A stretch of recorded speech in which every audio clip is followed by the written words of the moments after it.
భూమి ఆకర్షణ శక్తిని గురుత్వాకర్షణ శక్తి అని ఎందుకు అంటారు? అంతరిక్షంలోని గ్రహముల సంచారం మనను ప్రభావితం చేస్తుందన్న సత్యం నిరూపితమైన సత్యం, కేవలం నమ్మకం కాదు. చంద్రుడు భూమికి ఉపగ్రహం అయితే భూమి సూర్యుడి చుట్టూ తిరుగుతున్నాడు. ఇక అంతరిక్షంలో ఉన్న గ్రహాలలో అన్నిటికంటే పెద్ద గ్రహం బృహస్పతి. అదే గురువుగా పిలువబడేటువంటి గ్రహం. ఇప్పుడు అత్యంత పెద్దదైన ఈ బృహస్పతి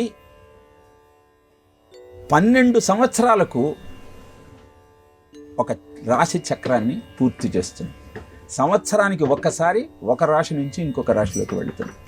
సూర్యుడు ఒక నెలకి ఒక రాశిలోంచి ఇంకొక రాశిలోకి ప్రవేశిస్తాడు. చంద్రుడు 27 రోజులకి తన భ్రమణాన్ని పూర్తి చేస్తూ ఉంటాడు. మీద ప్రభావం చూపించేటువంటి ఈ చంద్రుడు, భూమి, బృహస్పతి, ఈ 3 గ్రహముల యొక్క సంచారాన్ని దృష్టిలో పెట్టుకొని మన భవిష్యత్తు ఉంటుంది. తదనుగుణంగానే మనం కార్యాచరణను ప్రారంభిస్తూ ఉంటాం.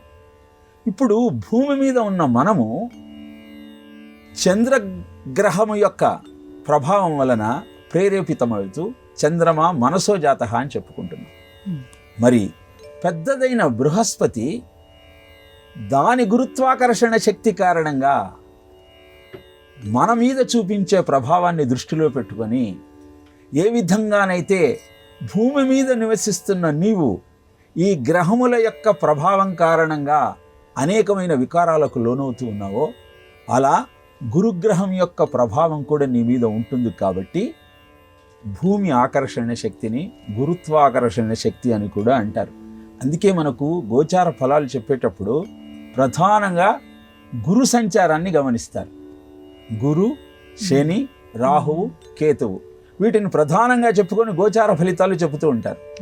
మరి మిగతా గ్రహాలను ఎందుకు పరిగణలోకి తీసుకోరు అంటే, గురుగ్రహం యొక్క ప్రభావము మన మీద ఎక్కువగా ఉంటుంది కనుక దాని సంచారము నిన్ను ప్రభావితం చేస్తుంది కనుక భూమి ఆకర్షణ శక్తిని గురుత్వాకర్షణ శక్తి అని కూడా అభివర్ణిస్తూ ఆ గ్రహ సంచారాన్ని బట్టి నీ జీవితం ఉంటుందన్న సత్యాన్ని గమనిస్తూ మనము పుష్కరాలను, కుంభమేళను జరుపుకుంటూ ఉన్నాం.